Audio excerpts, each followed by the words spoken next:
Shalom, selamat hari Natal, saudara-saudaraku yang terkasih dalam Yesus. Tak terasa, pagi ini kita sudah memasuki hari ke-362 di tahun 2020. Kita amat sangat bersyukur kepada Tuhan karena masih diberi kesempatan untuk beribadah dan meninggikan namanya. Biarkan hati kita dipenuhi sukacita dan damai sejahtera dari Bapa di surga dalam ibadah online pagi ini.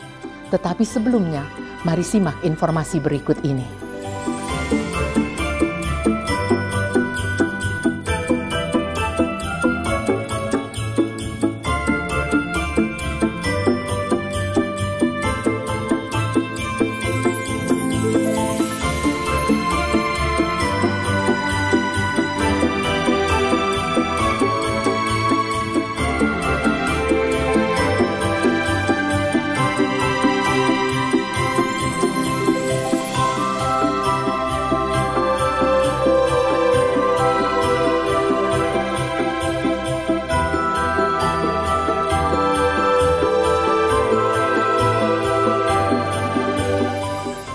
Masih ada beberapa kegiatan di penghujung tahun, yaitu malam pergantian tahun, tanggal 31 Desember 2020.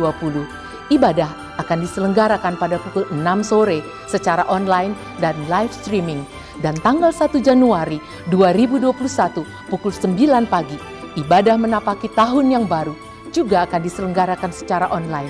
Jadi jangan lewatkan kesempatan istimewa ini. Di minggu dan bulan terakhir dalam tahun 2020, saya mengingatkan Bapak Ibu Saudara, mari kembalikan persembahan dan persepuluhanmu ke dalam rumah perbendaharaannya, yaitu Gereja Baptis Indonesia Rosipina, bagi yang belum memberikannya. Silakan transfer ke dalam rekening berikut ini. Terima kasih.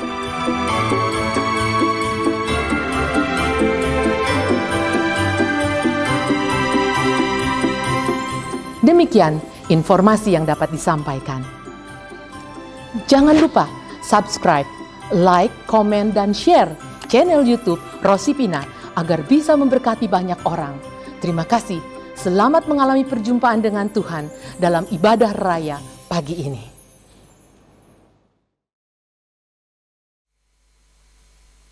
Shalom, selamat pagi Bapak Ibu Saudara. Kasih Tuhan. Bersyukur kita bisa bertemu kembali dalam ibadah pada pagi hari ini, 27 Desember 2020. Untuk memulai ibadah kita, saya undang kita untuk berdoa. Mari berdoa. Bapa yang baik, kami bersyukur berterima kasih untuk kesempatan pagi ini kami boleh datang kembali kepadamu Tuhan. Kami mau berbuat bakti kepadamu Tuhan. Kami mau memuji, menyembah Engkau. Kiranya Engkau menolong kami Tuhan, supaya kami yang melayani, kami yang dilayani, semua diberkati oleh Engkau. Kami serahkan ibadah kami dari awal hingga akhir ke dalam pimpinan-Mu. Di dalam nama Yesus Kristus kami berdoa. Haleluya. Amin.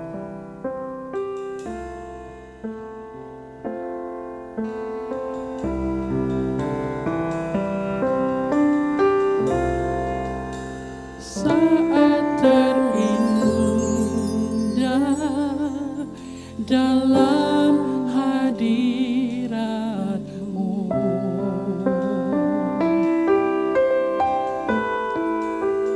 rasakan kasih dan anugerah-Mu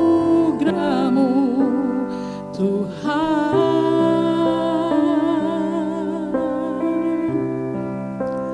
Mengalir memenuhi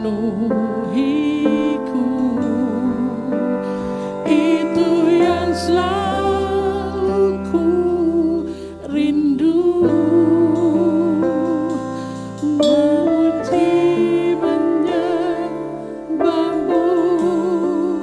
oh Tuhan.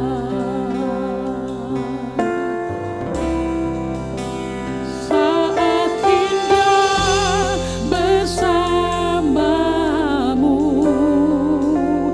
itu yang selalu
Jemaat yang dikasihi Tuhan, dalam suasana Natal ini saya mengajak kita semua bernyanyi. Hai mari berhimpun dan bersukaria.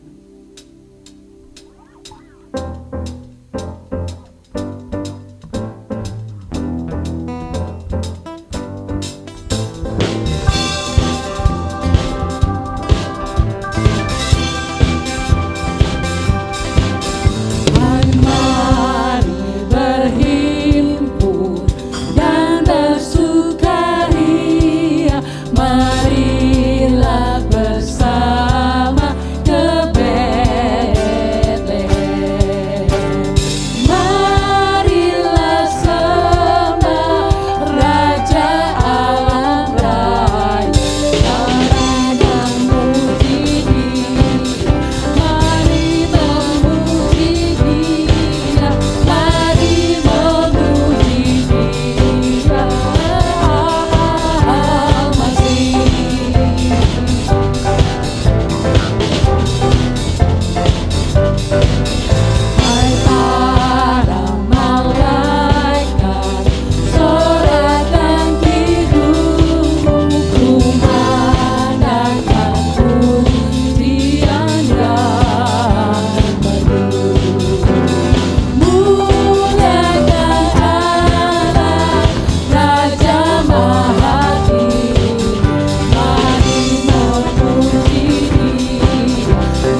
dahsyat, amin. Amin. Mari kita berikan bukti kepada Tuhan.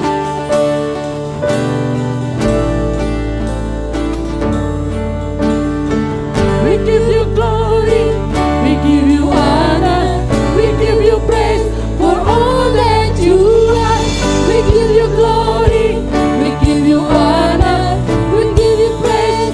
Gloria, we give you glory, we give you honor, we give you praise for all that you are. We give you glory, we give you honor, we give you praise. Gloria, we give you glory, we give you honor, we give you praise for all that you are. We give you glory, we give you honor, we give you praise.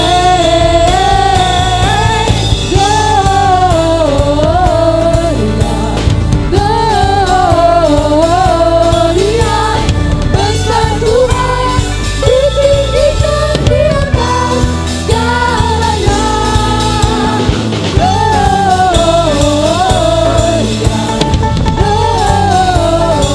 Gloria, besar Tuhan, ditinggikan pujinya.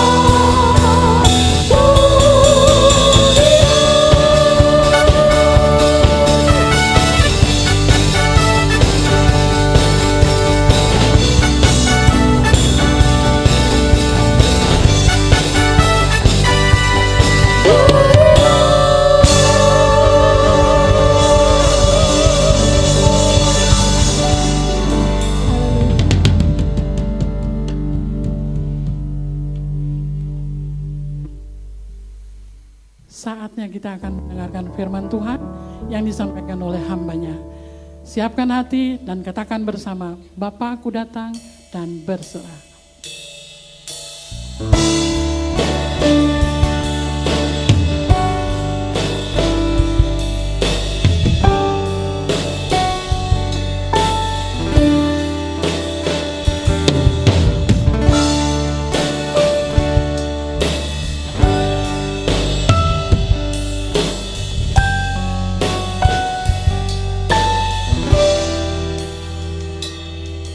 Bapakku datang dan berserah,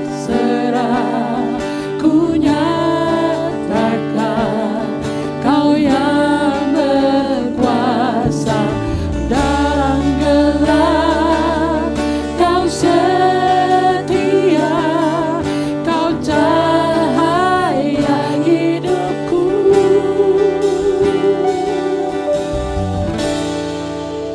Kau ku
Shalom jemaat Roship yang dikasihi Tuhan. Kembali kita berkumpul dalam ibadah pada tanggal 27 Desember ini. Saya percaya ini adalah anugerah Tuhan dan Tuhan masih berikan kepada kita kesempatan untuk boleh bersama-sama memuji dan memuliakan nama Tuhan. Sekarang kita akan mendengar firman Tuhan, kita akan masuk dalam doa sebelumnya. Bapa, kami bersyukur hari ini kami berada di minggu yang terakhir di tahun 2020. Penyertaan Tuhan sempurna dalam kehidupan kami. Kami boleh ada sebagaimana kami ada semua karena anugerah Tuhan. Dan kalau kami sebentar akan mendengar kebenaran firman Tuhan, Tuhan berbicara kepada setiap kami. Mampukan kami untuk mengerti, mencerna, dan menangkap kebenaran firman Tuhan, sehingga kami boleh mengerti dan mengaplikasikan dalam kehidupan kami setiap hari. Berbicara kepada kami Tuhan, karena kami siap untuk mendengar. Di dalam nama Tuhan Yesus, kami berdoa dan mengucap syukur. Haleluya. Amin. Amin. Puji Tuhan, saudara sekalian. Bulan lalu tema gereja berbicara mengenai tetaplah menggarami dunia. Namun bulan ini tema gereja kita berbicara mengenai kemenangan dan terang di dalam Yesus Kristus. Kalau digabung maka bulan November dan Desember 2 bulan ini sebetulnya lengkap Bapak Ibu. Matius pasal 5 ayat 13 sampai 14 ya. Ayat 13 berbicara mengenai garam November. Bulan ini ayat 14 berbicara mengenai terang.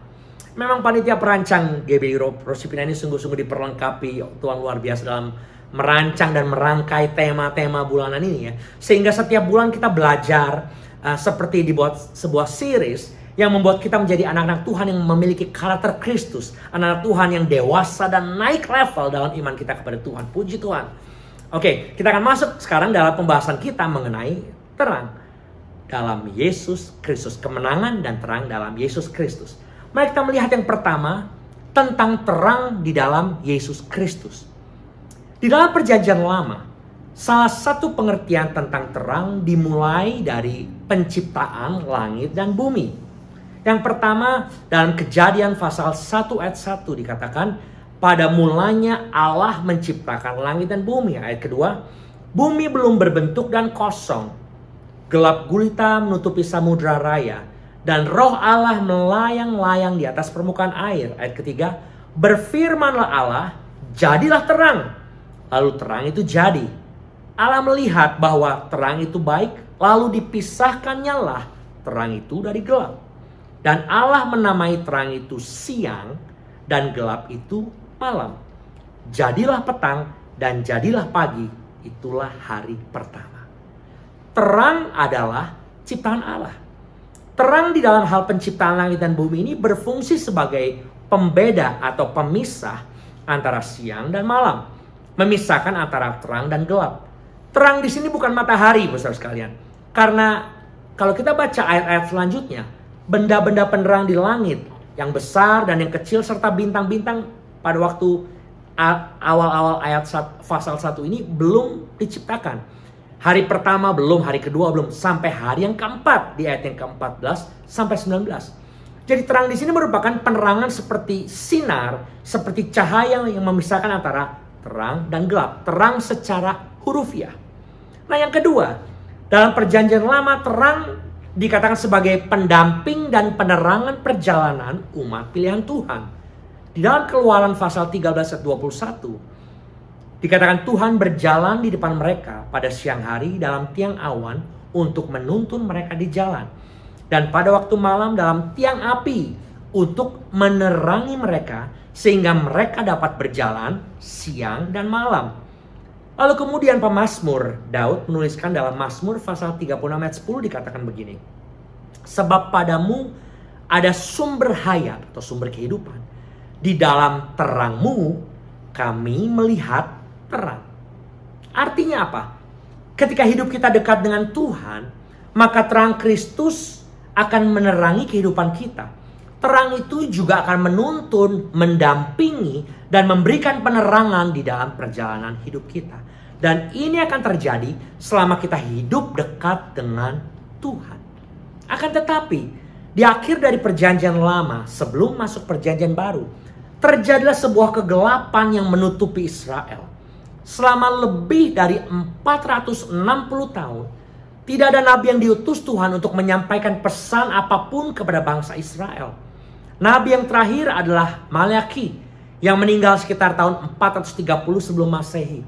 Dan setelah Maleaki meninggal, maka Tuhan diam selama hampir setengah milenium. Lalu tiba-tiba muncullah seorang yang bernama Yohanes Pembaptis. Seperti seorang yang menyalakan switch lampu dari off ke on.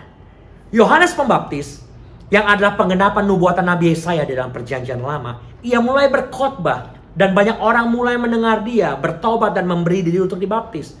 Banyak orang yang suka dengan Yohanes, tapi ada juga mereka yang tidak suka. Mereka yang tidak suka ini adalah orang-orang yang hidup dalam kegelapan, dan salah satunya adalah Raja Herodes. Kenapa saya katakan keadaan bangsa Israel itu sangat gelap? Bayangkan Bapak Saudara sekalian, kalau saja ada orang yang dipenjarakan hanya karena ia mengatakan bertobatlah, kerajaan Allah sudah dekat, berarti atmosfer spiritual saat itu sudah sangat gelap. Dan situasi inilah yang menyebabkan banyak masalah terjadi kepada bangsa Israel, seperti depresi, penyakit, kuasa kegelapan. Dan manusia pada waktu itu, ya terutama bangsa Israel, sungguh-sungguh hidup dalam kegelapan. Tapi puji Tuhan, ketika Yesus lahir dan beritanya terdengar di mana-mana, maka inilah yang menjadi sebuah terang. Bukan lagi sebagai terang sebagai hurufiah, karena hurufiah itu sekali lagi hanya dalam penciptaan langit dan bumi. Bukan terang sebagai pendamping dan penerang dalam jalan bagi bangsa Israel. Tetapi terang yang hadir adalah terang yang membawa kehidupan, pengharapan, dan kemenangan bagi seluruh umat manusia. Terang yang berarti pengharapan, terang yang berarti mujizat dan kesembuhan. Terang yang berarti kemenangan bagi mereka yang sudah tawar hati, bagi mereka yang putus asa, bagi mereka yang tertindas, dan bagi mereka yang tertekan dalam hidup mereka. And this is a clue to the biggest puzzle yang ruwet dan tidak terselesaikan. Kelahiran Yesus yang kita rayakan di bulan Desember ini, dalam peristiwa Natal, merupakan terang yang besar bagi seluruh umat manusia. Bukan hanya nats yang berbunyi, yang merupakan nats tema kita di Matius pasal 1 ayat 21, dikatakan Yesuslah yang akan menyelamatkan umatnya dari dosa mereka. Tetapi dalam Matius pasal 4 ayat 16 dikatakan, bangsa yang diam dalam kegelapan, perhatikan, dari gelap telah melihat terang yang besar. Dan bagi mereka yang diam di negeri yang dinaungi maut, telah terbit terang. Rupanya kelahiran Yesus bukan hanya sebagai juru selamat yang menyelamatkan hidup manusia, tetapi kelahiran Yesus merupakan terang yang besar yang memberikan perbedaan antara hidup dalam kegelapan yang identik dengan maut, kepada hidup dalam terang yang identik dengan hidup. Bahkan hidup yang penuh kemenangan. Bahkan hidup dalam kehidupan yang kekal. Yesuslah jawaban sebagai akhir dari kegelapan. Karena Yesus adalah terang dunia. Yang setuju katakan amin. Puji Tuhan. Yohanes pasal 8 ayat 12 katakan, maka Yesus berkata pula kepada orang banyak katanya, akulah terang dunia. Barang siapa mengikut aku, ia tidak akan berjalan dalam kegelapan, melainkan ia akan mempunyai terang hidup. Di dalam Injil Yohanes, lebih dari 20 kali kata terang dituliskan dalam kitab ini. Dan ayat di Yohanes pasal 8 ayat 12 tadi mengatakan bahwa waktu kita mengikuti Yesus, maka kita tidak akan lagi berjalan dalam kegelapan, melainkan kita akan mempunyai terang hidup, dan hidup kita ini akan menjadi terang bagi dunia ini. Dalam terjemahan Contemporary English Version dikatakan di ayat yang ke-12b itu, follow me that you will not be walking in the dark, but you will have the light that gives life. Engkau akan memiliki terang yang memberi kehidupan, dan hidupmu akan menjadi terang yang menerangi banyak kehidupan. Makanya dalam Matius pasal 5 ayat 14a dikatakan, kamu adalah terang dunia. Saudara dan saya adalah terang dunia. Artinya hanya orang yang percaya, hanya orang yang menerima, mengikut dan tinggal di dalam Yesus, maka terang Kristus itu akan ada dalam hidup kita, sehingga hidup kita menjadi terang. Dan lewat hidup kita yang sudah diterangi oleh Kristus ini, kita akan menerangi orang-orang di sekeliling kita. Dan inilah yang harus kita lakukan sebagai anak Tuhan. Identitas kita sebagai terang dunia. Dalam hal terang ini, kita akan masuk lebih dalam lagi. Saya menemukan Bapak Ibu, ada beberapa kebenaran tentang terang. Sehubungan dengan kehidupan manusia. Ada 3 poin yang ingin saya sampaikan hari ini sehubungan dengan terang. Yang pertama, bagi kehidupan manusia ya, terang itu dominan. Artinya di mana ada terang, maka kegelapan akan sirna. Di dalam Yohanes pasal 1 ayat 4 sampai 5 dikatakan dalam Dia ada hidup dan hidup itu adalah terang manusia. Terang itu bercahaya di dalam kegelapan, perhatikan, dan kegelapan itu tidak menguasainya. Good News Translation katakan, the Word was the source of life, and this life brought light to people.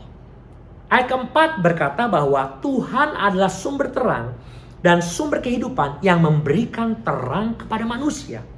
Ayat kelima dikatakan, the light shines in the darkness, and the darkness can never, satu kata dipakai di sini, extinguish it. Terang itu bercahaya dalam kegelapan, dan kegelapan tidak dapat extinguish, itu artinya memadamkan itu, mematikan itu. Dengan kata lain, di mana ada terang, maka tidak akan ada lagi kegelapan. Bahkan 1 Yohanes pasal 1 ayat 5 kembali menegaskan, satu ayat lagi, dan inilah berita yang telah kami dengar dari Dia dan yang kami sampaikan kepadamu, Allah adalah terang, dan di dalam Dia sama sekali tidak ada kegelapan. Ini berarti menunjukkan bahwa terang dan gelap tidak dapat ada pada waktu yang bersamaan. Jika ada terang, maka gelap akan sirna. Dan dalam kaitan dengan kehidupan kita saat ini, kegelapan itu identik dengan tekanan hidup yang menyebabkan kita mungkin depresi, stres, putus asa, dan patah semangat. Tetapi ketika ada terang, rasa tertekan yang menyebabkan depresi, pikiran negatif yang membuat kita jadi stres, perasaan down dan tidak dapat bertahan yang kita pikir akan melemahkan kehidupan kita. Tetapi pada waktu ada terang Kristus dalam hidup kita, ya, maka seluruh perasaan, seluruh pikiran negatif itu akan kalah dan padam. Kenapa? Karena ada pengharapan di dalam Yesus Kristus. Terang itu dominan. Karena terang itu memberikan pengharapan di tengah-tengah kegelapan. Terang memberikan kecerahan di tengah-tengah kegelapan. Dan terang memberikan kemenangan atas kegelapan. Memasuki minggu yang terakhir di tahun 2020, saya bersyukur karena tepat 1 minggu yang lalu, 20 Desember saya merayakan ulang tahun. Saya bersyukur karena semua anugerah Tuhan saja. Kalau saya flashback dan lihat kehidupan saya, hidup saya yang sekarang ini adalah hidup yang kedua, besar sekali. Karena sebetulnya tanggal 5 April 92 saya seharusnya sudah mati. Ketika saya waktu itu di tempat di mana saya taping sekarang ini, di gereja kami di Boulevard Raya. Waktu itu gereja kami belum ada 2 ruko, baru 1 ruko. Ya, ini kesaksian pribadi saya. Jadi pada waktu itu 1 ruko dan kebaktian dari 1 kali jadi 2 kali dan 3 kali, dan setiap kali penuh. Saya main musik di 3 kebaktian itu, dan karena penuh kita berpikir untuk ekspansi dan beli ruko di sebelah. Dan kebetulan waktu itu ruko di sebelah mau dijual, dan pemiliknya adalah seorang Shinsei. Setelah bicara dengan pemilik ruko di sebelah, ya, WB2 nomor 26, sudah oke. Sepakat waktu itu harganya masih di bawah 200 juta. Kita sudah agree untuk bayar down payment, kemudian kita cicil beberapa kali dengan term sampai lunas.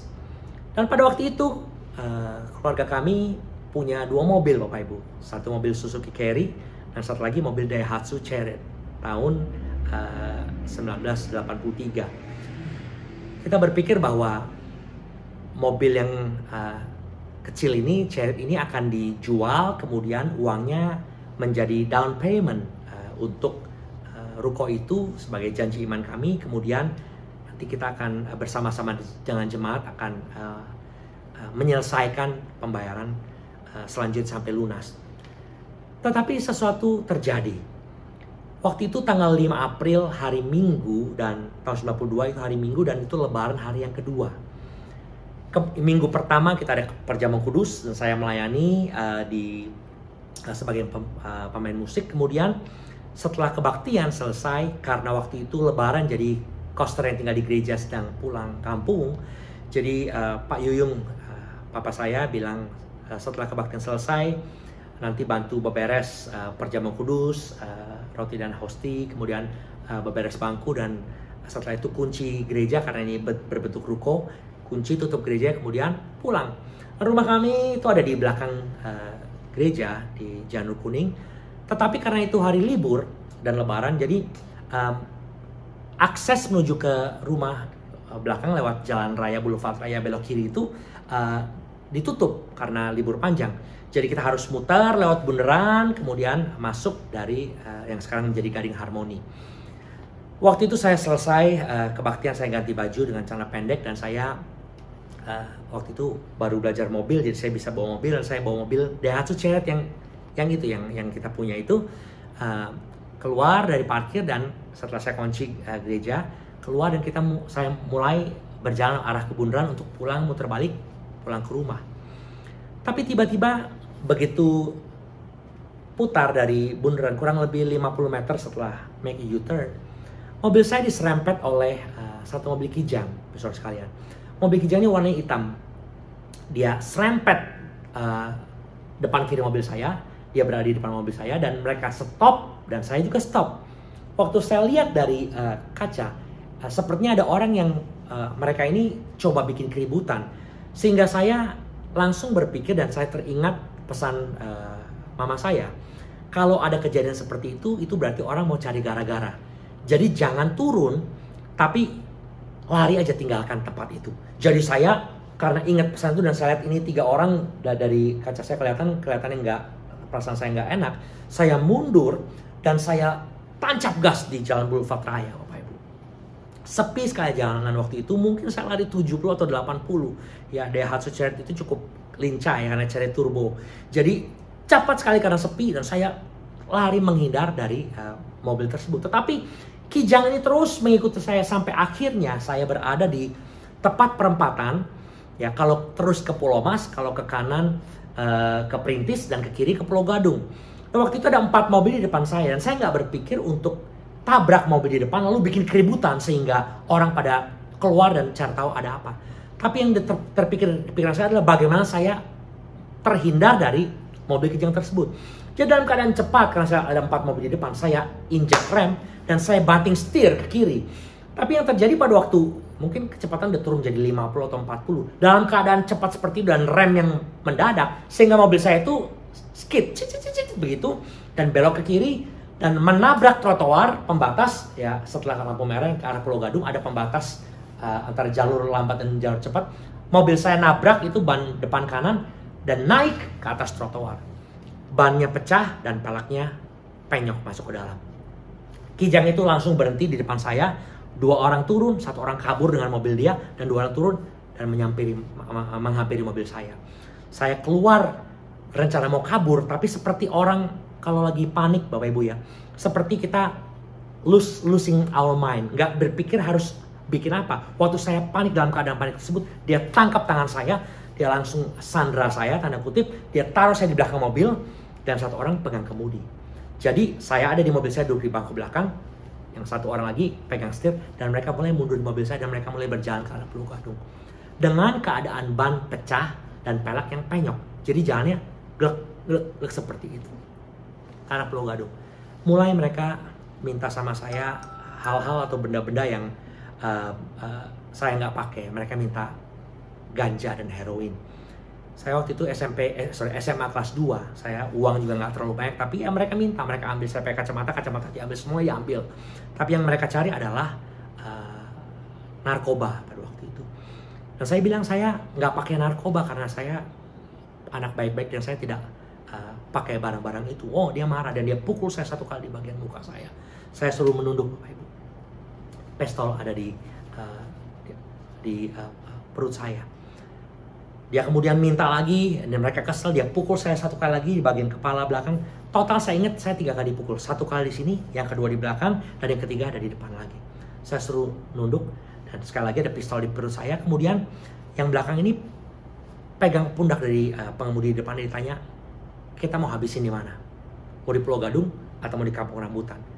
yang di depan akhirnya ngomong kita ke Kampung Rambutan. Jadi mereka begitu sampai di Terminal Pulau Gadung, mereka putar balik karena mereka mau ke arah Kampung Rambutan, kembali ke arah Kelapa Gading, ke arah Perintis Kemerdekaan dalam keadaan mobil seperti itu. Bapak, di tengah-tengah hal seperti itu, saya nggak tahu harus apa yang harus saya lakukan. Saya takut sekali, saya panik setengah mati, dan waktu itu di mobil kami ada Alkitab ya, dan setiap mobil waktu itu kita taruh Alkitab. Zaman dulu belum ada electronic Bible, jadi semuanya masih Alkitab yang tebal. Dan waktu saya melihat Alkitab itu, tiba-tiba seperti ada kekuatan dan saya percaya dari Roh Kudus yang memberikan kepada saya satu dorongan untuk saya berteriak dan memanggil orang sebelah saya ini ya, dan saya bilang, Pak, tolong jangan apa-apakan saya. Saya ini anak pendeta, sebentar sore saya mau main musik di gereja, Pak. Tolong jangan apa-apakan saya. Dia lebih kaget lagi karena yang tadinya saya diam tertunduk, tiba-tiba saya bisa ngomong seperti dan saya bisa menatap dia dengan berani. Dan dia lihat saya, dan waktu dia lihat saya, dia lihat Alkitab itu, dan dia lihat, apa ini? Injil ya. Dan momen waktu dia dengar kata Injil itu, saya berteriak dengan keras lagi, saya katakan, Pak, tolong jangan apa-apakan saya. Saya anak pendeta, sebentar sore saya mau main musik di gereja, Pak. Tolong jangan apa-apakan saya. Seperti kaget orang ini, lalu dia tepuk pundak di depan supir ini dan berkata, yang mengemudikan, dia tanya, berhenti di pinggir. Dan waktu itu tepat di perempatan itu lagi. Tadi Bapak, perempatan yang menara utama di Kelapa Gading di Boulevard Raya itu ya. Jadi perempatan itu dari arah Pulau Gadung terus itu ke arah Perintis Kemerdekaan. Waktu lampu merah itu berhenti, dia buka pintu dan dia suruh saya turun. Dan mereka lari dengan mobil saya. Waktu itu saya dengan nggak pakai kacamata dan celana pendek gitu ya. Saya langsung naik ojek untuk pulang ke rumah. Sampai rumah, saya telepon papa saya waktu itu ada di Jatinegara. Karena waktu itu setelah kebaktian itu dia mau cepat-cepat harus ada besuk di rumah sakit Mitra Keluarga di Jatinegara. Saya telepon dia, saya bilang, Papi, saya baru saja dirampok mobilnya, baru dibawa kabur orang. Dia pertama berpikir bahwa saya bercanda, Bapak Ibu. Lalu saya bilang yang kedua, Papi, saya dirampok, mobilnya dibawa lari orang. Yang kedua kali saya ngomong itu, saya udah mulai terbata-bata. Dan sampai yang ketiga kali saya ngomong sekali lagi, Papi, saya dirampok, mobilnya dibawa kabur. Yang kali itu saya udah menangis. Dan Papi saya dengar waktu itu, Pak Yuyung, dia bilang, kamu tunggu di sana, Papi segera datang. Gak lama kemudian dia datang, pulang ke rumah, dan saya bersama dengan dia ke Polsek Kelapa Gading. Kita lapor, 4 jam saya diinterview dan diinterogasi tentang kejadian itu. Sorenya karena saya nggak kuat untuk main musik, saya akhirnya nggak bisa pelayanan. Setelah keluar dari Kapolsek Kelapa Gading, saya terus ada di mobil. Waktu itu Pak Yuyung memimpin perjamuan kudus dan berkhotbah. Saya tinggal di mobil dan saya terus gemeteran, saya terus takut dan masih trauma. Saya masih seperti mimpi, seperti nggak sadar bahwa saya baru saja dirampok, mobilnya baru saja diambil orang, dan saya stranded, seperti tidak punya apa-apa, cuma diri saya saja. Singkat cerita, malamnya kita berkumpul keluarga. Seperti biasanya kita setiap malam kita kumpul bersama-sama, mesbah keluarga, kita berdoa, kita makan bersama dan berdoa. Waktu itu semua berdoa, mengucap syukur buat sepanjang hari itu. Hanya saya yang menangis, Bapak Ibu. Saya menangis dan saya nggak bisa stop karena 3 hal yang saya kecewa atau sedih. Karena yang pertama, saya ini melayani Tuhan dari sejak SMP. Saya main musik di beberapa persekutuan pada waktu itu, Persekutuan Yehuda bersama dengan tim Mission Singers pada waktu itu, keluarga Kumase, Bapak almarhum Fetri Kumase, Bapak yang almarhum Yanto Kumase dan sebagainya. Saya melayani di sana. Dan setiap hari Jumat setelah pulang sekolah, beberapa teman pada pergi ke beberapa tempat kayak Stardust waktu itu, ada lagi Ebony. Tapi saya selalu pergi ke tempat pelayanan, saya bawa keyboard dan saya melayani Tuhan. Saya berkata, Tuhan, saya melayani Tuhan, saya berikan hidup saya buat Tuhan. Tapi kenapa ini terjadi kepada saya? Saya nggak terima. Yang kedua, mobil itu kan mau dijual untuk uangnya itu bisa buat DP ruko yang akan dijadikan gereja di sebelah. Kenapa Tuhan mengizinkan ini terjadi sehingga mobil itu nggak bisa dijual, sehingga kita nggak bisa DP buat ruko di sebelah. Yang ketiga, saya kecewa sama Tuhan karena hari itu adalah hari ulang tahun papi saya, 5 April. Saya sebagai anak laki-laki satu-satunya bukan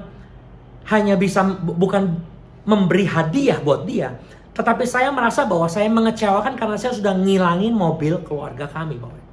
Jadi saya komplain sama Tuhan, saya protes sama Tuhan, saya menangis, saya menjerit sama Tuhan, saya marah sama Tuhan. Tapi waktu itu mama saya bilang seperti ini. Di tengah-tengah meja makan itu dia bilang, jangan takut, jangan khawatir semuanya. Rupanya pagi harinya pada waktu mama saya sedang bersaat teduh, ya, Tuhan berbicara kepada dia lewat Ayub pasal 23:10. Ayub 23:10 dia dapat ayat ini. Ayat ini berbunyi seperti ini. Karena ia tahu jalan hidupku, seandainya ia menguji aku akan timbul seperti emas. Mama saya bilang sama papi dan ketiga anak saya, kakak saya dan adik saya yang perempuan. Mami ngomong, jangan takut. Tuhan izinkan terjadi karena Tuhan sedang menguji kita. Tuhan sedang memproses kita. Dan kita akan timbul seperti emas. Dia mengerti, semua mengerti.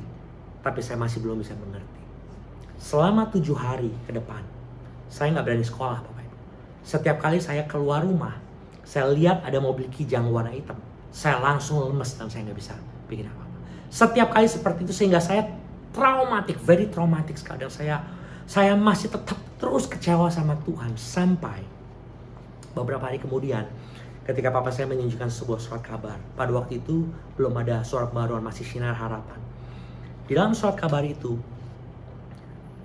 tercatat kejadian pencurian mobil dan motor pada tanggal 5 April.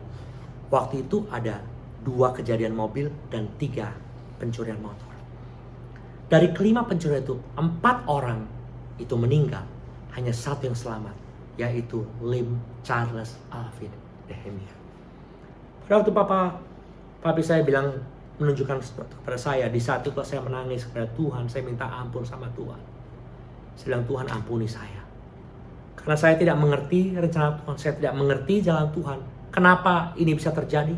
Tapi saya sekarang mengerti bahwa Tuhan meluputkan saya dari maut, karena Tuhan punya rencana atas hidup saya.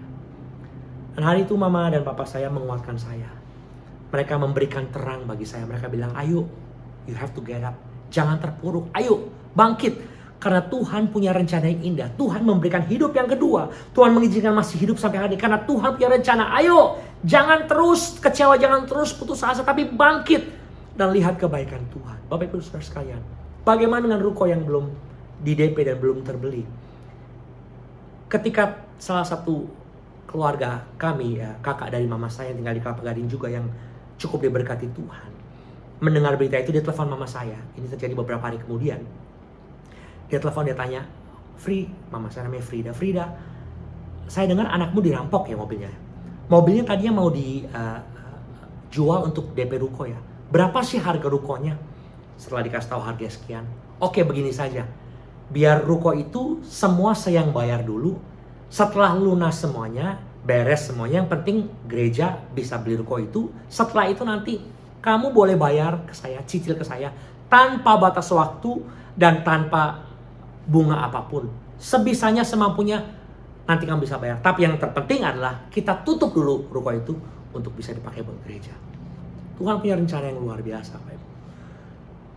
Oleh karena anugerah Tuhan, kita nggak jadi cicil ruko itu, tapi ruko itu langsung dibayar lunas. Dan puji Tuhan, hari ini semua sudah lunas terbayar karena akhirnya dicicil tanpa bunga dan tanpa jangka waktu tersebut. Dan apa yang terjadi dengan mobil saya?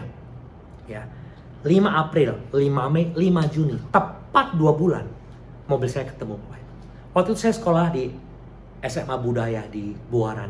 Salah satu teman saya dari Medan, namanya Poin Alexander, dia ngomong sama saya, Charles, gue lihat ada mobil bokap lu di Polsek Kalimalang. Bokap lu ditilang ya?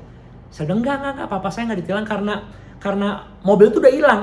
Jadi kita udah nggak tahu kemana mobil itu dan kita nggak pikir lagi. Enggak. Gua lihat mobil itu ada di Polsek Kalimalang. karena saya cukup penasaran itu, saya bilang papi saya, Pak Yuyung, saya bilang ayo kita sama-sama ke Polsek. Dan kita pergi akhirnya ke Polsek. Setelah pulang sekolah siang itu kita pergi ke Polsek Kalimalang. Dan benar waktu kita ke sana ada mobil itu di situ. Dan mobil itu sana, dan kebetulan waktu itu Kapolseknya adalah anak Tuhan. Dan waktu dilihat KTP papa saya, biasanya pada waktu itu kalau kita mau tebus mobil yang hilang dan ketemu, itu kita perlu bayar kurang lebih 50% dari harga mobil. Tapi karena dia KTP papa saya itu jabatannya atau pekerjaan adalah pendeta, maka dia bilang, oh karena pendeta, udah ambil aja, nggak usah bayar apa-apa, silakan ambil saja mobilnya. Puji Tuhan kita ambil. Dan sebelum kita ambil, sebelum kita pulang, saya tanya, papa saya tanya dan saya juga tanya, kenapa, bagaimana mobil itu bisa nyampe ke Polsek tersebut? Rupanya pada tanggal 5 April hari itu, pada waktu setelah saya dirampok, mobil itu kan warna hijau, ya, mau dibawa ke satu bengkel perumahan di daerah Cipinang untuk dicat warnanya ganti warna putih semua. Dan pada waktu itu pemilik bengkel itu adalah seorang Pak Haji, ya, seorang haji atau Pak Haji. Lalu waktu dikasih mobilnya sebelum dia pulang, dia copotin sound system di mobil itu, karena mobil itu zaman dulu kan ada sound system yang kayak blow pump gitu ya. Dicopotin, tapi copotin dengan kasar. Sehingga pemilik bengkel itu curiga, kok mobil ini nggak ada masalah apapun, mau dicat ganti warna, tapi kok barang-barang dicopotinnya dengan paksa. Dia curiga, akhirnya dia bilang sama dua orang itu yang membawa mobil itu ke situ, dia bilang, ya udah nanti 3 hari kemudian balik lagi aja, mobilnya sudah selesai. Dan yang terjadi adalah waktu 3 hari kemudian mereka balik untuk ambil mobil itu, tentu mobil itu tidak dicat. Pemilik bengkel itu telepon ke Polsek Kalimalang dan dia bilang ada sesuatu yang mencurigakan. 3 hari kemudian orang Polsek Kalimalang itu, ya seperti preman itu, nunggu waktu 3 orang itu datang, dia ada preman berpakaian jaket begitu, mereka kabur dan mobil itu dibawa ke Polsek Kalimalang. Saudara sekalian, kadang-kadang saya berpikir, jalan Tuhan itu kita tidak bisa mengerti. Kadang kita punya rencana, tapi Tuhan punya rencana. Dan rencana Tuhan jauh lebih indah daripada rencana kita. Pada waktu saya depressed, pada waktu saya down, pada waktu saya sedang putus asa, pada waktu saya yang trauma secara luar biasa. Ya, karena saya masih membayangkan pistol itu ada di perut saya. Saya membayangkan bagaimana saya dipukul, dan puji Tuhan saya nggak pingsan. Kalau saya pingsan, mungkin saya udah nggak ada di tempat ini. Tapi Tuhan memberikan pada saya consciousness sehingga saya masih tetap sadar walaupun saya sudah dipukul 3 kali. Tapi di tengah keterpurukan saya ada terang yang dinyatakan lewat kedua orang tua saya, lewat teman-teman sepelayanan saya, lewat orang-orang yang berdoa dan menguatkan, lewat jemaat Tuhan yang mendoakan dan menguatkan, lewat tante saya yang memberikan pinjaman seperti itu, sehingga apa yang tadinya gelap, apa yang tadinya tidak mungkin, apa yang tadinya sulit, tapi karena ada kuasa Tuhan, intervensi Tuhan, ada terang yang diwujudkan dalam berbagai bentuk, itu membuat saya kuat, membuat saya bangkit, dan membuat segala rencana yang Tuhan ingin kerjakan dapat terwujudkan sesuai dengan rencana Tuhan. Terang Kristus hadir. Waktu terang Kristus hadir, maka kegelapan, ketakutan, keputusasaan itu sirna dan hilang dalam kehidupan kita. Saya bersyukur saya boleh ada sebagaimana saya ada. Oleh sebab itu saya katakan kepada Tuhan, Tuhan, it's my second life. I want to live for you. I want to serve you dengan kekuatan saya yang Tuhan berikan kepada saya. Dan Tuhan yang memulihkan hidup saya lewat terang hidup orang sekeliling saya. Tuhan yang mengasihi saya adalah Tuhan juga yang peduli kepada Bapak, Ibu, dan saudara sekalian hari ini. Kalau di antara kita yang diliputi oleh ketakutan, dipenuhi oleh rasa bersalah, dikelilingi oleh rasa kesal dan kecewa, mungkin kita terikat dengan kepahitan atau kebencian, izinkanlah firman Tuhan ini menjadi terang dalam hati, pikiran, dalam hidupmu. Sehingga terang firman Tuhan ini memberikan kehidupan dan kekuatan. Sehingga ada pengharapan baru dan kemenangan dalam hidup Bapak dan Ibu saudara sekalian. Poin yang pertama berbicara tentang terang yang memberikan pengharapan sejati. Masuk kepada kebenaran kedua tentang terang. Kebenaran kedua yang tentang terang adalah terang memberikan ketegasan untuk apa yang tidak jelas. Artinya terang itu memberikan iluminasi atau penerangan untuk hal-hal yang tidak jelas. Kalau yang pertama kegelapan identik dengan tekanan hidup, maka yang kedua kegelapan itu dalam kehidupan manusia identik dengan dosa. Dosa kadang datang seperti tsunami yang besar yang bisa ada di depan kita. Nah, ketika ada terang, maka keinginan untuk tetap taat dan tidak jatuh ke dalam dosa itu, keinginan untuk tetap respect dan menghargai Tuhan lebih besar daripada keinginan kita untuk berbuat dosa. Karena ada terang itu. Namun terkadang dosa datang seperti godaan yang subliminal, halus, yang tidak terlihat jelas. Terselubung dalam paket yang indah. Sehingga membuat yang jelas menjadi questionable. Ya, manusia jadi meragukan hal-hal yang benar.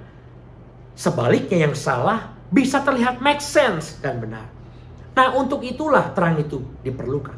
Ketika ada terang, maka terang itu memberikan kepada kita iluminasi, memberikan kepada kita pencerahan, hikmat Tuhan atas pengetahuan dan hikmat kepada kita untuk kita mengerti dan mampu membedakan mana yang benar dan mana yang salah dan jelas. Seorang pernah bertanya, bagaimana Pak kalau kita bisa tahu sesuatu itu benar atau salah? Yang asli dan yang palsu. Saya jawab seperti ini. Untuk tahu yang asli dan yang palsu, coba dekatkan yang palsu dengan yang asli. Maka akan ketahuan mana yang palsu dan mana yang asli. Atau yang kedua, tanya kepada pembuat produk itu. Apakah pernah membuat yang seperti ini? Dan apakah ini hasil buatannya? Nah, dalam sikap, ketentuan dan situasi yang kita hadapi misalnya, bagaimana kita bisa tahu sesuatu benar atau salah? Jawabannya ada dua, Bapak Ibu. Yang pertama, perhatikan dan bandingkan satu persatu hal-hal yang questionable tersebut dan bandingkan dengan kebenaran yang absolut, yaitu Alkitab. Maka Alkitab yang adalah firman Tuhan itu akan menerangi pikiran kita dan hati kita untuk kita dapat membedakan mana yang benar dan mana yang salah. Segala sesuatu yang dibandingkan dan dipersandingkan dengan Alkitab, dengan kebenaran firman Tuhan, maka kita akan tahu bahwa hal itu sebetulnya benar atau salah. Atau yang kedua, yang bisa kita lakukan adalah coba kita diskusi atau ngobrol dengan orang yang memahami firman Tuhan. Karena Tuhan pun dapat memakai orang itu untuk menjadi terang, untuk memberikan penjelasan kepada kita. Dalam 2 Korintus pasal 4 ayat 6 dikatakan, sebab Allah telah berfirman, dari dalam gelap akan terbit terang.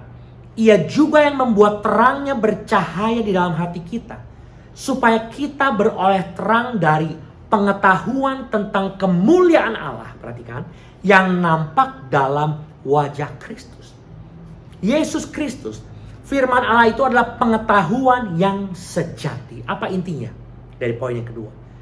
Ketika terang Tuhan memberikan kepada kita hikmat dan pengetahuan tentang seluruh ketetapan Allah, maka kita dapat melihat jelas untuk segala sesuatu yang ada di depan kita. Kita dapat membedakan dengan jelas mana yang berkenan kepada Tuhan, mana yang Tuhan tidak berkenan untuk kita lakukan.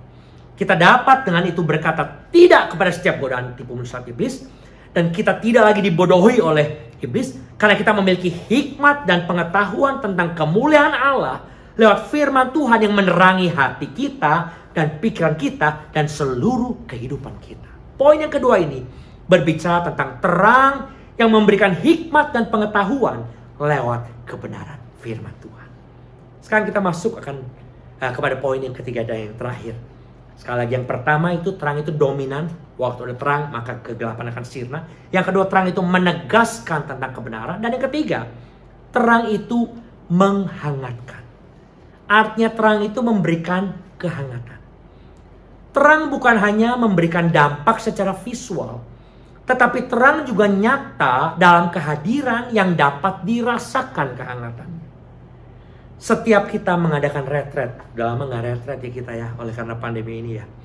Biasanya salah satu acara di mana kita mengadakan api unggun atau bonfire itu biasanya satu malam terakhir sebelum kita pulang. Di ruangan terbuka yang cukup gelap dan hanya diterangi oleh bulan dan bintang. Ketika api unggun itu dinyalakan, bukan hanya kita dapat melihat sekeliling kita lebih jelas dan lebih terang, tetapi suasana outdoor ya, malam yang cenderung dingin itu bisa menjadi hangat karena adanya nyala api yang bersinar menerangi sekeliling kita, bukan? Lain halnya dengan negara-negara yang mengalami 4 musim, winter time, misalnya di negara Eropa atau Amerika. Kebanyakan di dalam rumah-rumah itu, di daerah yang mengalami 4 musim ini, mereka punya cerobong asap atau chimney Ya, yang di bawahnya dalam rumah itu adalah tungku api atau fireplace yang biasanya digunakan untuk menghangatkan ruangan sebagai pengganti heater di ruangan tersebut. Dan biasanya letak fireplace itu ada di ruang tamu atau ruang keluarga, di mana biasanya ada keluarga atau teman pada berkumpul untuk hangout sambil relax, sambil main games, ngobrol, sambil bisa merasakan hangat yang dikeluarkan oleh penerangan dalam bentuk fireplace atau tungku api. Nah, dalam hubungan dengan kerohanian kita, kehidupan kerohanian kita, Yesus Kristus yang adalah terang dunia, karena dia 100% Allah, maka berarti kehangatan dan kehadirannya dapat dirasa oleh semua manusia di muka bumi ini. Kenapa bisa begitu, Bapak Ibu? Karena salah satu alasan atau karakter dari Allah adalah omnipresent. Ia maha hadir. Dia tidak dibatasi tempat, waktu, dan keadaan. Di mana dia hadir, kita pasti akan dapat merasakan kehangatannya. Tuhan maha hadir di mana kita berada. Bukan hanya dia melihat apa yang kita kerjakan, tetapi kehadiran Tuhan, His presence, memberikan kepada kita kehangatan, warmth dalam kehidupan kita. Bukan secara fisik yang hanya terlihat secara kasat mata, tetapi kehadirannya dapat kita rasakan di dalam hati kita. Seperti apa sih rasa hangat itu? Rasa damai, rasa sukacita, rasa ucapan syukur, rasa tenang, bahkan kekuatan serta semangat hidup itu menjadi bagian dari kehidupan kita. Bukan hangat secara fisik saja, tetapi hangat secara batin. Makanya ada pepatah begini, Bapak Ibu.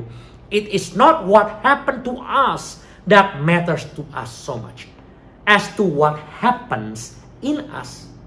Bukan apa yang terjadi kepada kita yang penting bagi kita, tetapi apa yang terjadi di dalam kita yang lebih penting bagi kita. Keberadaan kita ditentukan oleh apa yang ada di pikiran kita, apa yang kita rasakan, dan apa yang ada di hati kita. Dengan kata lain, keberadaan kita dimulai dari pikiran yang sehat, perasaan yang tenang dan sukacita. Mens sana in corpore sano. Di dalam tubuh yang sehat terdapat jiwa yang kuat. Kalau jiwa kita kuat, kalau pikiran kita tenang, kalau hati kita damai, maka kita dapat secara fisik sehat dan kuat, tapi kita dapat berpikir dan melakukan hal-hal dengan baik dan dengan lebih baik daripada ketika kita memiliki hati yang dingin atau panas dan tidak menentu, Bapak Ibu. Oleh sebab itu, hari ini saya rindu di poin yang ketiga ini untuk setiap kita introspeksi dan cek keberadaan kita hari ini. Bagaimana keberadaan diri kita, tubuh kita, jiwa kita, dan roh kita? Apakah sudah dalam kondisi yang hangat? Apakah terang Kristus sungguh-sungguh memberikan kehangatan dalam diri kita? Kalau secara fisik kita hangat, berarti kita masih hidup. Secara jiwa kita hangat, berarti ada damai sejahtera dan tenanglah jiwa kita. Nah, kalau secara rohani kita hangat, berarti cinta kita kepada Tuhan, iman kita kepada Tuhan dalam keadaan prima, dan percaya kita penuh kepada Tuhan akan janji Tuhan, akan keberadaan Tuhan, akan kuasa Tuhan yang akan dinyatakan dalam kehidupan kita. Itu kalau kita memiliki tubuh yang hangat, jiwa yang hangat, dan rohani atau kerohanian yang hangat dalam kehidupan kita. Nah, jika kita mengerti dan menerima ketiga poin di atas tadi, pertama, dua, ketiga, dan menjadi bagian dari kehidupan kita, bukan hanya hidup kita ya, diterangi, dipimpin, dituntun, diarahkan oleh Yesus Kristus, Christ in me and I am in Christ, tetapi hidup kita juga menjadi terang bagi dunia ini, bagi sekeliling kita. Dan inilah yang memberikan kepada kita kemenangan besar. Bukan hanya kita mengalahkan kegelapan di dalam diri kita, tetapi terang Kristus dalam kita mengalahkan kegelapan di sekitar kita. Dengar baik. Di minggu yang terakhir di tahun 2020 ini, di mana sebentar lagi kita akan menutup 2020 dan masuk tahun 2021 yang penuh dengan harapan pasti bersama dengan Yesus. Saya ingin kita camkan ini bersama-sama. Kalau kita dapat bertahan, bahkan kita menanjak dalam kesehatan, usaha, pekerjaan, pelayanan, keluarga, dan hal-hal lain dalam kehidupan kita sampai dengan akhir tahun 2020 ini, itu semata bukan karena kekuatan kita, tetapi semua karena campur tangan Tuhan dalam hidup kita. Kalau jalan kita tetap lurus dan jelas, kalau kaki kita tetap kuat melangkah bahkan berlari tahun 2020 ini, Kalau kondisi jasmani dan rohani kita tetap prima dalam menjalani hari-hari hidup kita, itu semua karena sekali lagi terang Kristus yang sudah menjadi bagian dari hidup kita. Dan puji Tuhan, oleh sebab itu saya percaya kalau tahun ini kita sehat, tahun depan kita pasti kuat. Kalau tahun ini kita kuat 2020, maka tahun depan kita pasti menang bersama dengan Tuhan. Kiranya terang Kristus memenuhi kehidupan kita, memasuki 2021 dengan semangat, sukacita, dan pengharapan yang pasti di dalam nama Tuhan Yesus Kristus. Amin. Buat firman Tuhan. Kita bersama berdoa. Kami bersyukur Tuhan buat kebenaran firman-Mu yang sudah kami dengar hari ini. Kami bersyukur buat terang Kristus yang kami rasakan dalam kehidupan kami. Terang yang memberikan kepada kami kekuatan. Terang yang memberikan kepada kami pengharapan. Terang yang membangkitkan semangat kami. Terang yang menghangatkan kami dan memberikan kepada kami damai, ketenangan, dan sejahtera. Sehingga kami mampu dapat tetap berdiri teguh, mengiring Yesus berdiri di atas kebenaran firman Tuhan. Di tengah-tengah situasi mungkin yang tidak menyenangkan sampai hari ini. Tapi kami dapat bertahan. Kami dapat tetap menang. Kami dapat tetap kuat. Karena kami memiliki terang Kristus dalam hidup kami. Nah hari ini Tuhan, biarlah terang Kristus menaungi, terus berada, mengisi hati kami senantiasa. Terus sepanjang hidup kami, bukan hanya akhir tahun 2020, bukan hanya awal tahun 2021. Tapi sepanjang hidup kami, kiranya terang Kristus menjadi bagian dari kehidupan kami. Terang yang memberikan kehidupan dan terang yang memancarkan kehidupan. Dan Tuhan, doa kami hari ini, jadikan kami juga sebagai terang-terang Kristus bagi lingkungan sekitar kami. Biar apa yang kami alami bersama dengan Tuhan, pengalaman kami ketika kami memiliki terang Kristus ini dapat kami pancarkan bagi banyak orang. Sehingga lewat kehidupan kami ada kemuliaan Tuhan yang dinyatakan bagi sekeliling kami. Terima kasih Bapak, terima kasih. Hari ini biar kami sungguh-sungguh mengalami terang Kristus dan menjadi terang Kristus dalam kehidupan kami hari ini sampai selama-lamanya. Terima kasih Bapak, meteraikan firman dalam kehidupan kami. Jadikan kami pelaku dan pemberita firman Tuhan dimanapun Engkau tempatkan kami. Segala hormat, puji, syukur, kemuliaan kami kembalikan hanya kepadamu. Di dalam nama Tuhan Yesus kami berdoa dan mengucap syukur. Yang percaya katakan bersama dengan saya. Amin. Amin. Tuhan Yesus memberkati.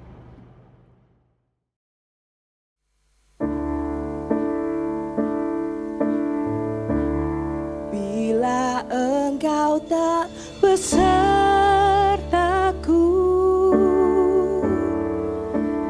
ku tak mau berjalan. Ku perlu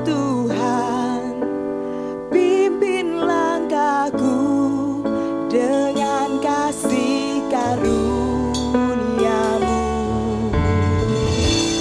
Pimpin langkahku setiap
Jemaat yang dikasihi Tuhan, mari kita berdoa syafaat bersama-sama.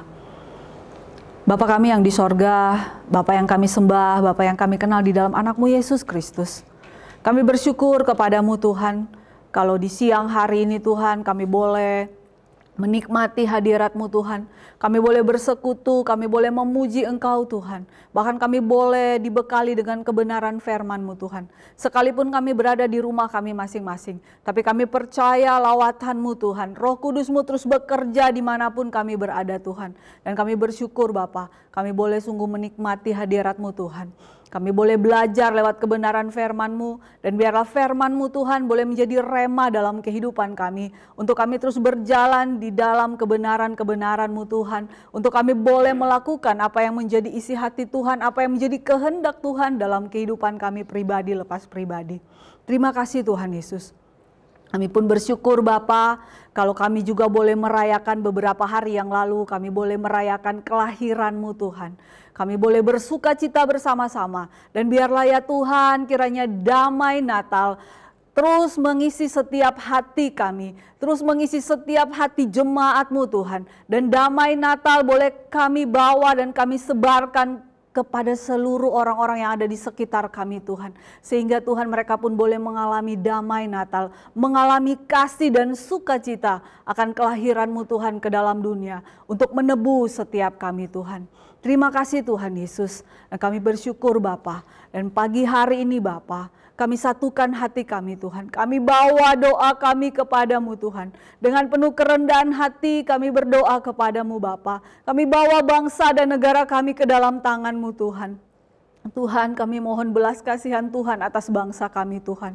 Kalau kami masih mengalami pandemi Tuhan sampai saat ini Tuhan, dengan adanya virus COVID-19, Tuhan, Engkau kiranya yang campur tangan Bapa, Engkau yang menolong Bapa, Engkau berikan kami kekuatan untuk kami boleh melewati hari lepas hari, untuk kami boleh menjalani hari-hari kehidupan kami di tengah-tengah keadaan yang sulit hari-hari ini Tuhan. Tetapi kami percaya kami punya Allah yang luar biasa, kami punya Tuhan yang dahsyat, kami punya Tuhan yang akan selalu melihat dan memelihara kehidupan kami Tuhan. Dan kami terus berdoa Bapa. Pagi hari ini Tuhan, kami berdoa buat bangsa kami Tuhan. Kami percaya Engkau peduli bagi bangsa kami Tuhan. Kami berdoa Tuhan buat pemerintah bangsa kami Tuhan. Buat Pak Presiden Jokowi dan seluruh jajarannya Tuhan. Tuhan kiranya terus berikan kekuatan. Tuhan kiranya terus berikan kesehatan. Tuhan kiranya yang terus melindungi pemerintah negara kami Tuhan. Tuhan berikan hikmat Tuhan. Sehingga mereka boleh mengambil keputusan-keputusan yang sesuai dengan kehendak Tuhan. Sehingga ya Tuhan, pemerintah kami boleh tetap memimpin bangsa ini. Untuk bangsa ini boleh keluar dari pandemi yang ada. Untuk bangsa ini boleh tetap maju. Untuk bangsa ini boleh tetap bangkit Tuhan. Sekalipun menghadapi keadaan ini Tuhan. Kami berdoa Tuhan, kiranya belas kasihan Tuhan atas bangsa ini tetap ada. Engkau berkati bangsa ini Tuhan. Engkau pulihkan bangsa ini Tuhan. Kami berdoa Bapa untuk vaksin yang sudah ada Tuhan. Kami berdoa biarlah ya Tuhan ini menjadi solusi Tuhan. Sehingga penyebaran COVID-19 ini boleh segera berakhir. Kami mohon Tuhan campur tangan Tuhan. Kami mohon Bapa sehingga ya Tuhan penyebaran atau pembagian vaksin ini Tuhan boleh segera dibagikan sehingga rakyat Indonesia boleh menerimanya Tuhan. Dan segera kami boleh menikmati Tuhan akan kebebasan dari pandemi ini Tuhan Yesus. Terima kasih Tuhan Yesus, terima kasih. Kami serahkan bangsa kami ke dalam tangan pengasihan Tuhan. Engkau Allah yang berdaulat atas bangsa ini Tuhan. Kami percaya Engkau akan memulihkan bangsa kami Tuhan. Dan kami rindu Bapa, biarlah Tuhan memasuki tahun 2021 Tuhan. Kami boleh memasuki dengan penuh sukacita. Kami boleh memasuki dengan pengharapan penuh Tuhan. Karena kami percaya Engkau Allah yang turut bekerja di dalamnya untuk mendatangkan kebaikan bagi bangsa kami, bahkan bagi pribadi lepas pribadi kami Tuhan. Terima kasih Tuhan Yesus. Kami berdoa Tuhan buat jemaat-Mu Tuhan yang ada di gereja-Mu ini, Gereja Baptis Indonesia Rosipina. Tuhan, biarlah Tuhan Engkau juga yang terus memelihara jemaat-Mu Tuhan. Engkau yang terus melihat Bapa. Kami tidak tahu apa yang sedang dihadapi, tetapi kami percaya Engkau Allah yang maha tahu. Engkau Allah yang maha mengerti Tuhan. Engkau tahu apa yang sedang dialami oleh jemaat-Mu Tuhan. Dan biarlah ya Bapa, mereka yang mungkin sedang dalam keadaan sakit, di dalam nama Tuhan Yesus Engkau sembuhkan mereka yang sakit. Mereka yang dalam pergumulan, dalam persoalan Tuhan, kiranya belas kasihan Tuhan tercurah, dan Engkau juga yang memberikan jalan keluar terbaik bagi setiap persoalan jemaat-Mu Tuhan. Terima kasih Tuhan Yesus. Kami hanya serahkan semuanya ke dalam tangan Tuhan. Biarlah ya Bapa, kami boleh melihat rancangan-rancangan Tuhan yang indah akan Tuhan nyatakan dan akan Tuhan buat bagi kami pribadi lepas pribadi. Dan biarlah ya Tuhan, kami boleh Tuhan sungguh boleh menikmati sesuatu yang baru. Kami boleh melihat kuasa Tuhan, kami boleh melihat rancangan Tuhan, dan kami boleh berjalan dalam pengharapan hanya kepadamu Tuhan. Terima kasih Tuhan Yesus, terima kasih. Ini doa dan seruan kami Bapa. Kami bawa bangsa kami bawa gereja kami bawa jemaat ke dalam tangan Tuhan. Dan biarlah ya Tuhan, kehendak Tuhan, rancangan Tuhan yang terjadi dalam kehidupan kami hari lepas hari. Terpujilah namamu Yesus. Di dalam nama Tuhan Yesus kami berdoa dan mengucap syukur. Haleluya. Amin.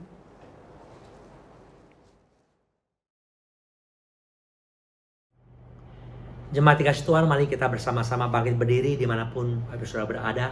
Kita akan mengakhiri ibadah kita hari ini dan kita akan menerima berkat Tuhan. Mari arahkan hatimu, angkat tanganmu, dan kita menerima berkat dari Tuhan.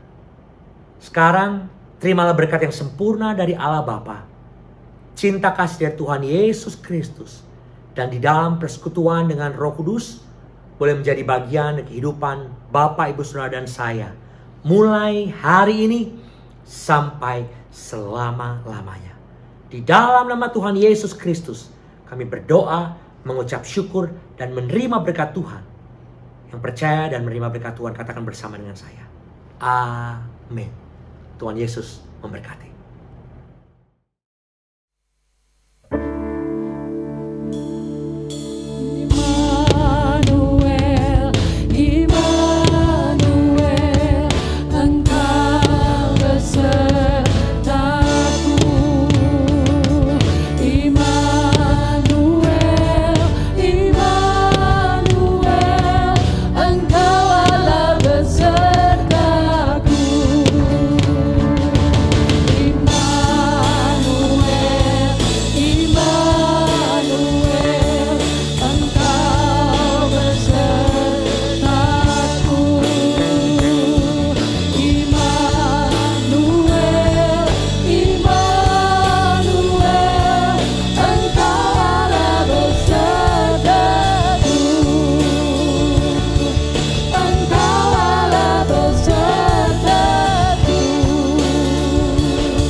Ibadah telah usai. Tuhan Yesus memberkati kita semua.